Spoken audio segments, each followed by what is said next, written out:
IPL ಫ್ಯಾನ್ಸ್ಗೆ ಈಗ big shock. Kolkata ಜೊತೆಗಿನ RCB match ನಡೆಯೋದು ಅನುಮಾನ ಅಂತ ಹೇಳಲಾಗ್ತಾ ಇದೆ. ಹೌದು, ಭಾರತ ಹಾಗೂ ಪಾಕಿಸ್ತಾನದ ನಡುವಿನ ಘರ್ಷಣೆಯಿಂದ ಸ್ಥಗಿತಗೊಂಡಿದ್ದಂತಹ ಐಪಿಎಲ್ ಪುನರಾರಂಭ ಆಗ್ತಾ ಇತ್ತು.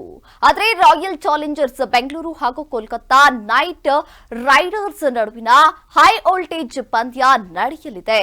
ಆದರೆ ಈ ಪಂದ್ಯ ನಡೆಯುವುದು ಅನುಮಾನ ಎಂದು ಹೇಳಲಾಗ್ತಾ ಇದೆ. ಇದಕ್ಕೆ ಕಾರಣ ಏನಂತ ನೋಡೋದಾದ್ರೆ, ಆರ್ಸಿಬಿ ಹಾಗೂ ಕೆಕೆಆರ್ ನಡುವೆ 58ನೆಯ ಪಂದ್ಯ ಇಂದು ಸಂಜೆ 7:30ಕ್ಕೆ ಬೆಂಗಳೂರಿನ ಎಂ ಚಿನ್ನಸ್ವಾಮಿ ಸ್ಟೇಡಿಯಂನಲ್ಲಿ ನಡೆಯಲಿತ್ತು.